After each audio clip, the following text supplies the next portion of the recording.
All right, welcome to the first Rent Use rental marketing webinar. I'm Kyle Pace. I head up the marketing team here at Rent Use, and today we're going to be talking about rental marketing mistakes that you don't know you're making. This is going to be our first webinar, and we're really hoping to do a bunch of these in the future. So if you have any feedback, please feel free to send it to info@rentuse.com. We'd certainly love to hear what you think, or even if there's just a topic that you're hoping that we'll cover with our next webinar. So when renters search for an apartment, they're bombarded with hundreds of resources, and it made us here wonder, how do renters actually decide who they want to work with, or what are they thinking when they see a broker or an agent's ad? So we decided to conduct a survey to dig a little deeper into what's the rationale of your average American renter. What are they thinking? What influences them? This we released as a white paper, which you can download in the resources section of our website. And it was called "What's Important to New York City's Renters." So for this one, we decided to target New York City very specifically. But as we've done further research, we've found that our findings are applicable on a national level. So the overall biggest worry for renters is trust. As a for instance, when we asked your average renter, and this is on a national level, what quality do they value most in who they choose to work with? When it comes to a property manager, an agent, a broker, things like that, it's not necessarily your knowledge of the neighborhood they want to live in. It's not whether you have the most apartments. It's not even if you don't charge a fee. For them, it's all about honesty. You know, do they place a large amount of trust in the people that they're working with? So we decided to drill in a little bit deeper on this and do some research really specifically around what is influencing renters when it comes to that kind of trust, right? Like what are the things that are generally indicative of somebody who is trustworthy and reputable and ethical online? And what we found was pretty interesting. We have four major discoveries. There are some other ones as well that we'll probably write some blog articles up on going forward. In addition, if you have any questions, I should say, during this webinar, feel free just to type them in the box of the GoToMeeting control panel. And at the end, we'll take a few questions before we sign off. So the big thing that we found is people are a little stressed out that it's tough to figure out what's real versus fake anymore. Oftentimes, there are a lot of agents or apartment locators that will put up units that either aren't real or have long since gone off the market. So, as a for instance, if you're searching in Manhattan for a one bed for $1,200 on the Lower East Side, and you find it, it's probably too good to be true. And this is very, very frustrating for folks who are trying to navigate the web. So the other thing is Craigslist is easily the most popular place to go to when it comes to rentals. I used it here in San Francisco. So did the other two members of our marketing team who have moved over the course of the last year. And unfortunately, wherever the people are going to be, so are the scams, right? So what really stinks here is this is starting to get a lot of press. People are a lot more wary of places like Craigslist and those websites where it's very easy for somebody who's unverified just to put up an apartment listing with little to no validation required. So there are just tons of headlines that are all over the place. If you watch the news, we're sure you've definitely heard stuff about this. This was just a simple Google search turned up all of these different headlines from across the web, CNN.com on the national level, even down to Boston.com or Chicago, YoChicago.com, websites like that. So for most people, they have a difficult time trusting Craigslist. Now, people still use it because it's where all the listings are. And in fact, when we asked folks, where's the first place that you look when it comes to finding listings, they all overwhelmingly said Craigslist. So we're not saying that you should avoid Craigslist at all costs or even scale back your efforts there. We're saying that you'd be making a mistake by relying only on Craigslist. So too many people rely solely on Craigslist for leads, and that's probably most of the people who are here on this webinar, from what we understand, chatting with most Rent Use customers. You're definitely right to think that it's the best place to, to begin because that's where the most people are. But, when we asked renters if they felt as though Craigslist apartment listings were going to be more trustworthy than that of those on, say, a Zillow or a PadMapper or a HotPads, 46% of people said no, right? So even though the majority are going to say yes, that's still 46% of people who are wary of Craigslist and would prefer to actually find some of these listings on other sites as well. So when we asked, what percentage of Craigslist ads do you actually think are scams? They said, as many as 20% was, was about the average there. So this is a healthy amount of skepticism. So what's the solution here? It's pretty easy. You want to publish your listings in as many different places as you possibly can. You know, a study that was done by the National Multi-Housing Council said that the average prospective renter is going to visit two or three internet listing sites over the course of several months. Do I think that somebody's going to go to 10 to 15 sites? Definitely not. In fact, that area of our survey was empty. It really begins to drop off after four or five. I myself, when I searched for an apartment a year ago, I used three sites to do it. I used Craigslist, I used Zillow, and I used HotPads. So on a minimum of two to three sites, I think that you'll see a pretty solid difference. So since renters are using multiple resources to find an apartment, posting your listings in all of those different places are going to be very valuable. So as far as where renters are going to be searching for their specific apartments, um, we actually have data on this in one of our resource white papers. So if you check that what's important to New York City renters, there's a pretty good idea of what the breakdown is of um, on a national level where folks are looking for their next apartment. So in addition to that, there's another added benefit to posting your listings in a bunch of different places. If you're on Craigslist, chances are, and we'll talk a little bit more about this in a bit, chances are that somebody's going to Google your name before they give you a phone call. They're going to make sure that you and your brokerage or your property management company you're building are for real. And what'll be great is if your listings on a bunch of other sites pop up in the Google search results as well. That's just going to give you a greater air of trustworthiness. It'll help you build your reputation, which we'll talk a little bit more about later on.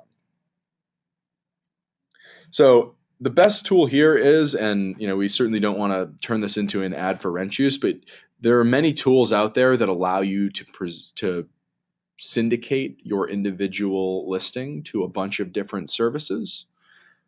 So if you make it very easy to make it very easy on yourself, some of them are free. Just pick up one of these services that usually with one click, because you can't automatically publish to Craigslist, they'll flag you as spam.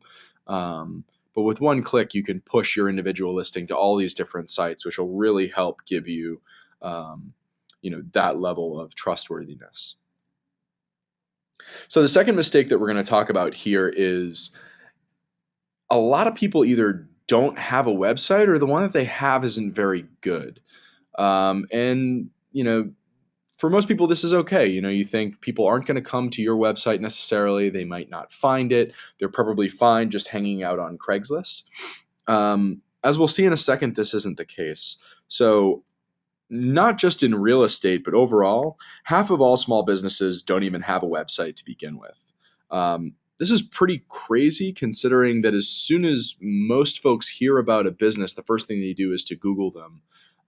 Even if it's just to look up a location or a phone number, usually we'll just pull out our smartphone. And, if you have an iPhone, for instance, and you search a place on Google Maps, what comes up when you bring up the phone number, the location, all that stuff, right beneath it is the actual website. So there's that. In addition to that, the only thing that's worse than not having a website at all is having one that isn't particularly useful. So if you think about it, when renters are searching for an apartment, they're looking for information on what you have available right then and there. This was a little troubling in a study that we conducted here at Rent Juice of a few hundred rental websites. 10% of them didn't have any available listing data on there.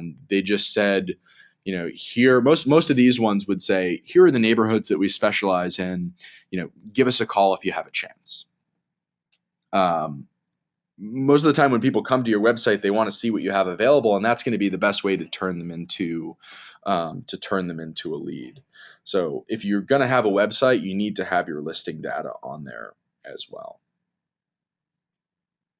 So when we interviewed these renters, we had a comments box where they could add their thoughts, and a lot of people chose to.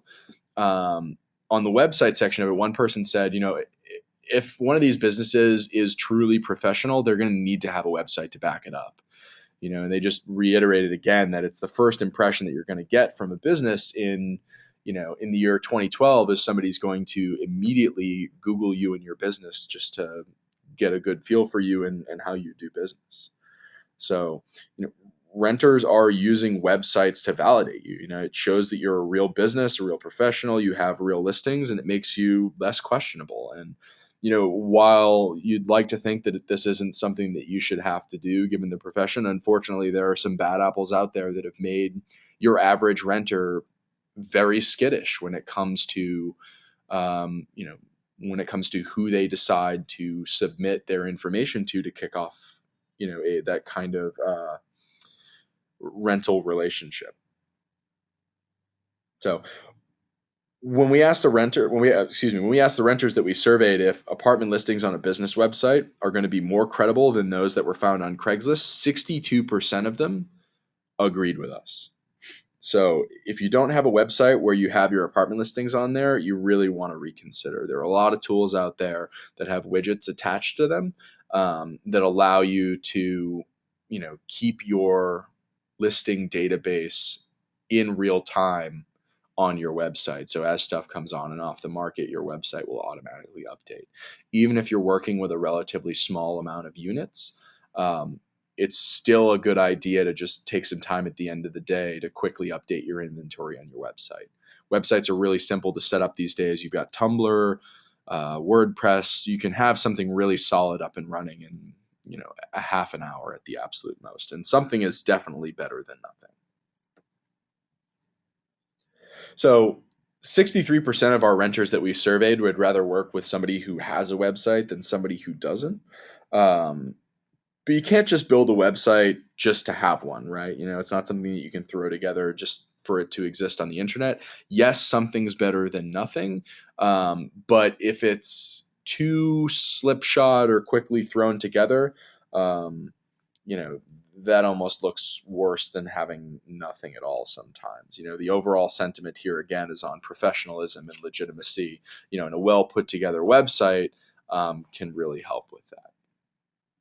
So one other thing to keep in mind when you are putting together your website or critiquing the one that you have right now is, you have 10 seconds when somebody gets to your website to really show them how to get to what they're looking for. And this is internet marketing across the board, not necessarily real estate. But if they can't find what they're looking for in more than 10 seconds, they're just going to hit the back button to go back to Craigslist, or they're going to go back to the Google search page, right? So the solution here, sorry about that, we had a little lag there. So the solution here is you want to create a website that's geared towards what renters want specifically. And again, you can reference the white paper that we put out a few months back. But when we asked folks, what details are most important to you when it comes to individual listings, right? So if we know that most people are going to come to your website specifically for your listings, you want to have your listings right there on the homepage when they first arrive. And then when they drill into those individual listings, these are the 4 things that everybody looks at first, right? So we asked people, if you could only find 2 pieces of information on an apartment or on a rental, what would you prefer to see? And here was the breakdown of that. By far, date available was the first one, which I think makes sense, right? Obviously, a lot of people operate on a pretty strict calendar when it comes to when they're moving. Square footage was on there as well. How big is it? Pictures weren't as popular as I thought. One thing that really jumped out at me personally was floor plan. In fact, if we jump ahead, I believe the next slide will show you, you know, websites with these features missing from their individual listings. Only 2% of the websites that we found actually had floor plans attached to them. And I believe those ones were associated with the larger property management companies like an Avalon and Archstone, companies like that. Everybody else seems to ignore them, but renters seem to find them very valuable. And on top of that, I feel as though having a floor plan on there is going to make for a much more productive showing when you actually do sync up with your renter in person to show them the unit. If they have a good idea of what to expect when it comes to a floor plan, and they're amenable to it and they know what the size is and how big the rooms are, they're not going to have to bring their tape measure with them, right? It's going to be pretty simple. They'll know for the most part they like it. They'll just be going to inspect quality. So the worst thing in the world would be if you're taking somebody, you know, let's say you're in, Chicago, and you pick somebody up to take them to a showing, and you got to navigate and find parking, and then you get all the way there and the unit's not what they're expecting. Including these four things will really help set those expectations before your individual showings. So one other thing, and I've already seen a question pop up over here on the right hand side. Somebody just asked, why would I want to have a website when somebody can just click through all of my listings on Craigslist? The reason for that is your listings on Craigslist are mixed in with everybody else's. If you write a Craigslist apartment listing that's so compelling that somebody clicks through to your website, ideally to submit a form with their information so you can capture that lead. All of a sudden, you could put related units on the same page as the one that they're looking at. So then at that point, they are looking solely at your listings versus if they click back to Craigslist, you almost have to hope that the next one that they pull out of their, the hat filled with their preferences is one of your listings as well. Or even if it's a listing that multiple people are trying to move, it could be somebody else who will get the lead, who will get the credit, and so on and so forth. So since we're speaking about listings here, and writing quality ads that are enticing enough for people to click through on, that brings us to our next mistake, which is if ads are unprofessional, that's a really big turnoff for renters. And by unprofessional, um, you know, we're referring to, poor grammar, bad spelling, things like that. When we talk to renters, 50% of them said that searching through listings and through all the spam that entails is the biggest hassle of the entire apartment process. It's not moving, it's not figuring out where to live, it's not budgeting, any of that. It's actually sifting through the individual listings at the start of the process, right? Especially when you think about a Craigslist, there are so many listings there that they have to go through that, and so many of them are so difficult to read because they have, 21% of them are written in all capital letters, which is the internet equivalent of shouting at somebody, and 7% of them are just written with rampant grammatical errors. um, Nobody expects everybody to have an English degree or, have incredibly poetic prose, but since about 2007 and onward, if you've ever found an email that skipped over your spam folder from a Nigerian prince telling you that you have a great uncle who was just deposed and left you $1 billion, think about what those tend to look like. Those tend to have an awful lot of capital letters, and most of them will have grammatical errors attached to them. An example of one that we found on Craigslist with that example, there's a typo right there in the entrance. It's written in bold italic, which is pretty unreadable from a usability standpoint. Multiple spots where there are triple exclamation points. We understand that you need to stand out however you can, but in reality, typing a very clear, concise, enticing headline, ideally void of exclamation points and crazy heart symbols, is going to be something that gets people to click through much more often than not. In fact, if you're looking for a deep dive on this, We have a white paper. It's the first one we put out. I believe it's called 5 Ways to Increase the Leads You Get from Craigslist. And in there, we say very specifically, if you're using all caps, that's an immediate turnoff for folk. You can actually see a sharp drop off in the number of leads gained once folks put their ads in all capital letters. So again, I mean, this is a listing that has a lot of stuff right with it. This isn't written as just one long run-on sentence. They're trying to bullet out the individual features, which is definitely the way to go. But just paying attention to capitalization, and punctuation would certainly go a long way here. So, and obviously we don't mean to come across as high and mighty or anything like that. It's more along the lines of, this is what our research has taught us, and even my personal preference. This ad, looks as though somebody just quickly threw something together and didn't really take a whole lot of care. Which, when I'm relying on where I'm going to live, probably for the next year, and somebody to take me through that process, which is very stressful, I want somebody who has a much higher level of attention to detail than this.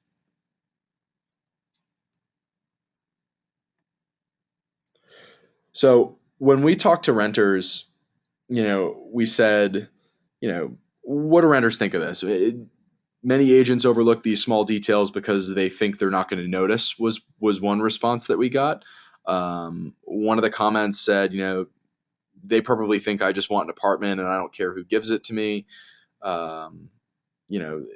The truth, in fact, is when we asked renters if the way an apartment ad was written was an indication of professionalism, 72% of them agreed with us. So the next time you're thinking to yourself, I just got to get out of here for the day, I'm going to take 30 seconds to write this and not proofread it. That's a problem that's going to wind up turning away business and commissions for you. You're actually costing yourself, leads. So we did a little research online, and a writer for The Economist, this guy Robert Lane Green, said that ads with proper grammar are going to serve you in 3 ways. They're gonna make you appear, to have a professional quality grasp on grammar and be very well communicative. They're going to make you seem credible, and they're going to make you seem very trustworthy. Right. So again, nobody wants to put their trust into somebody who seems as though they don't care very much about detail. So rental ads, it's almost as though they say first impressions are everything in business. Renting an apartment's definitely not any different. This is going to be the first thing that somebody sees when it comes to you and your business, and it's really important to make sure that it's as well written and as professional as possible. Bonus points as well if you can put a photo of yourself in the bottom left hand corner. If you work for a brokerage like a Keller Williams, or I guess if you're on the sales side like a Remax or something like that, I would definitely put that in there because that'll only lend to your credibility. So at the same time, it's totally understandable that you're going to make typos every now and again. They do happen, but one way you can make things a lot easier on yourself, use a word processor. Most web browsers these days do have inline spell check attached to them that'll highlight a word in red if it's misspelled. Obviously, there's no substitute for just proofreading your own writing, but at the very least, maybe you just quickly open up MS Word and write it out there. As an added bonus, you'll be able to refer to it immediately in the event your Craigslist listing expires and you can't get at it again. So one other tip before I move on also is, like I said before, sticking to bullets is really helpful. Writing giant run-on sentences and paragraphs was something that folks called out as being, indicative of lack of attention to detail and a lack of professionalism. So paragraphs, I mean, especially on a site that's as Spartan as Craigslist, they're really overwhelming from a visual standpoint. So there's a commonly cited statistic in the usability world that says that 60 to 70 is the optimum amount of characters to have per line on the internet. So again, bullets will make it really easy for your renters to quickly skim through your ad. So, and on the plus side, you also don't have to worry nearly as much about grammar when you're using bullets, since they're not going to require you to use any sort of sentence structure or anything like that. So you'll make it much easier on yourself that way as well. So why does all of this stuff matter? Why does owning a good website become a factor of whether you're earning business? Why does, why should your ads be written with correct grammar?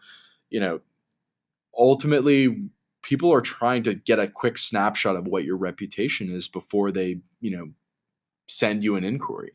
Because just the nature of the business, if somebody sends you an inbound inquiry with interest for something that you have, it's a commission based business, and you're definitely going to try to follow up. And they know that they're going to immediately be put in contact with you. They understand that that's just how it works. So they're trying to figure out whether or not you're credible. They don't want to get scammed out of their money. So what's really important here is, while word of mouth is easily the best way to search for an apartment, it's what I prefer to do.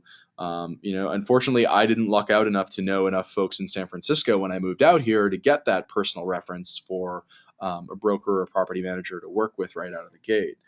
So I had to go online.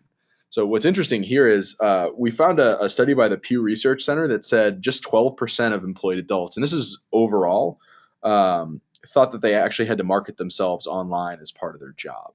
Um, I think, on average, real estate, which takes much better advantage of technology generally, and it's people in real estate tend to be more tech savvy. This is probably a little low for that, but even so, this is so ridiculously low that it's worth bringing up as part of this presentation. Um, to get a good idea of where you stand right now, it's a great idea to just quickly Google your name along with either your city or the brokerage or property management company that you work with right now. Or if you're just a landlord, maybe you enter, if you're a landlord, you would just put, Jane Doe and then Denver, Jane Doe, Seattle, something like that, just to get a good idea of what's going to pop up for you. If you're doing it right, you're probably going to see Yelp reviews. You'll probably have a LinkedIn profile. You'll see Facebook, so on and so forth. A brief personal anecdote, actually. When I was looking for an apartment in Boston, where I'm from, it was actually the year before I moved out here. There was a broker that I was going to work with to find an apartment in Boston. And I did a quick Google search of their name after I started working with them, and I found out that person had been arrested 3 separate times for assault and battery. So that was pretty much the last email that I answered from that person. So figuring out what's showing up for you on Google is a really big deal. Other things that you can do to figure out what your reputation looks like is, think how a renter would when you're searching online for your own information. Try looking at, Jane Doe great, Jane Doe terrible, using that kind of semantic search to get across kind of what they're feeling when they're looking for you. People do commonly search those phrases as well. So you need to try to dig up as much info that's circulating out there about you and take control of your presences. Because when we asked renters if they're looking you up, they told us that they were. So I even thought this was a little low. I was surprised. I figured it would be well into the 90s. But 83% of the renters that we surveyed performed an online search before deciding to work with the professional that they wound up renting their place from. So this is a large amount of people, overwhelming even. They're looking you up before they even step into your office, send you that first email, pick up the phone, fill out a form, whatever. So what they're reading about you oftentimes is going to be written by other folks who have already had interactions with you. Yes, everybody's a critic on the internet, for better or worse. Most people would probably say for the worse. Unfortunately, internet discourse is not always the most civil, especially if you've ever looked up reviews of pretty much any restaurant on Yelp has at least one flamingly bad review. You can pretty quickly, and I'm almost going to leave this up for 2 seconds. Lots of people are critics. So if you take a look at a site like Yelp, I'm just going to go back here. I don't want to leave that up for too long. If you look at a site like Yelp, there's always going to be reviews of folks. So the question is, if there's one bad review in there, but there's 20 good ones, I wouldn't worry too much. So in addition, there's a separate study on Yelp that was done a while back. I think it was done by HubSpot, that said most people, when they look at Yelp listings, they're only looking at the first 2 pages. So what this means is, if you do have 3 or 4 poor reviews from folks, you just need to make sure that as many of the next, I believe it's like 10 or 20 that you get, um, are positive going forward. And what that'll do is that'll start to push chronologically, most of them more towards the back of the list. So originally, I actually thought that people are much more likely to write a review about you if they're unhappy versus if they're happy. But when we surveyed renters, we found out that's definitely not the case. It's almost dead even. If renters are really happy with you, 73% of them said that they would write a review. If they were unhappy, 75% said they would. So yeah, I mean, it's a little bit, but I think it's negligible. So what I think the takeaway here is that, you know, treat every single person as though they're a critic for the New York Times that's going to write a review on your business. Yes, some people can be incredibly unreasonable at times. So, of course, you should have your limit. But if there's anything that you can do to, encourage folks to give you a good review, I would certainly do that. So, the next thing that we did is we asked, what's going to happen if you do find negative information on somebody that you were thinking of working with. This is something I'd like to dig a little bit more into, probably as part of a future research survey. So actually, apologies that is not showing up all the way. That's 57% of renters. Not only would want to work with a different agent, but they say they'd probably want to work with an entirely new brokerage or property management firm. So if you manage several agents as part of your either property management or rental agency, this is a unbelievably crucial statistic. Really want to make sure that all of your agents have as good a reputation as possible online. Otherwise, a negative presence could cost your business probably tens of thousands of dollars a year. So, so the question then becomes, if renters are so skeptical about working with you, if you either don't have a reputation online or if you do have a little one and it's poor, what do you do? So the good news is there are so many sites out here that will allow you to build this comprehensive web presence that'll lead people to feel as though, you are a, well-known, very active, dependable, knowledgeable professional. Not only do you have your listings on those sites like Craigslist, Zillow, HotPads, and others, you'll have your own personal rental website, right, that gives your listing. And then you can also be found on all of those different social channels. So another thing that's really nice about having these social channels that a lot of folks don't think about is oftentimes people post reviews that are poor review on either Google Reviews or Yelp out of like a last resort frustration. As a for instance, like let's say I have a bone to pick at Bank of America. Who on earth back in 2002 would I contact? There was no Twitter to @reply. So instead, I would probably just, I wouldn't, but theoretically, you would write a scathing review of Bank of America and all the ways that they wronged you in the hopes that somebody would read it in the future. And as a way of getting back, you'd cost them business. Now, by making yourself accessible in all of these different places, you'll have an opportunity to directly respond to these people and those negative reviews before they do take to their own website. And even on a Yelp, you can claim your own business and you can respond directly to folks who have a complaint. So, in fact, on Yelp, it's almost better where if somebody has a negative complaint, to respond to them online in a very, honest, relaxed, open manner. Certainly, escalating to a shouting match is probably worse than not commenting at all. But again, if you look at, a lot of businesses on there, when people do respond, some folks will be encouraged to try their business again. And there are people who do write a second review about their next interaction with the business. So, big takeaway here and overall is you need to be earning your credibility every step of the way with your ads, with a quality website, with a great online presence, and just really going the extra mile and taking care to make sure that, you are perceived as somebody who pays close attention to detail and somebody who's not going to make the rental process a hassle. So part of changing where you live as a consumer is going to be a pain no matter what. It's just minimizing that wherever possible, and we can't think of any other way other than who you choose to help guide you through that process is probably going to be the easiest way to make things less hasslesome for yourself. So that's it for today. If you'd like to download those white papers that I mentioned over the course of the webinar, or even a few of the other ones, I think we've got 17 or 18 of them, Sarah. Yeah, around 16 of them up there right now. And you can download those from our website.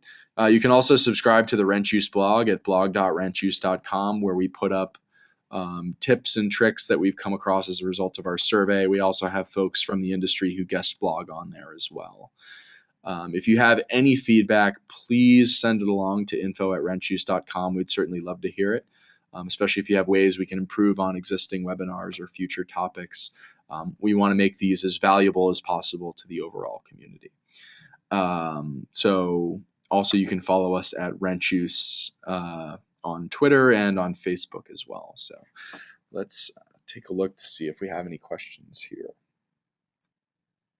All right. So there are a few. We'll take 3, and then we'll answer some others either in a blog post or as an email follow-up to the webinar. Actually, I think we'll do it as a blog post just so that those who download this after the fact can benefit from the answer. So we'll take one from Samantha first, who asks, when building social media presences, what do I do first? So I'm going to assume you mean which site do you build out first? I would say Facebook. 2 reasons for that. One, Facebook operates under the premise that everybody is who they say they are, right? It's kind of the anti-MySpace or even the anti-Twitter in that case. So it looks a lot more legitimate. In addition to that, you can also put your listings right smack on your Facebook page. So let's say somebody has your Craigslist listing open, and maybe you don't have a click-through link, but they Google your name and your Facebook presence pops up and they click through to that. And they probably will, because Facebook pages tend to be what appear first in the search engine ranking pages. They'll see this and then they'll be dropped right into your listings. So obviously, I don't want to talk too much about Rent Juice now. That's not the point, but a lot of tools do allow you to do that as part of their service, where they can, based on a database, they can keep all of your Facebook listings current. Yes. So I just saw another question pop up about how Rent Juice does that. If you're looking for a demo of Rent Juice's Facebook widget or anything else, there's a form right on the homepage of our website that you can feel free to fill out. And somebody will be in touch with you within 1 business day just to give you a quick 5-minute tour of the tool. I kind of want to save this for how we can all be better at marketing overall. We'll go with Peter asks, how do you generate traffic to just your personal website?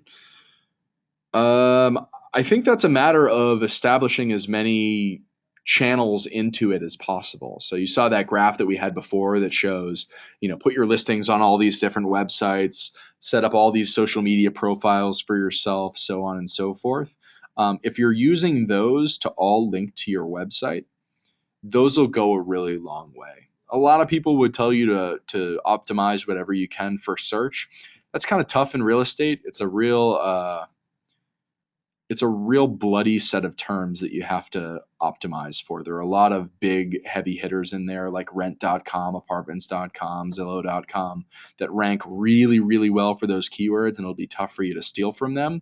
Your better bet is to have your listings in as many different places as possible, and then use some kind of hook to see more of the same and then take them into your website. But again, just make sure your website's really well set up so they can find what they're looking for within 10 seconds. Otherwise, they're probably going to bounce back to the page before.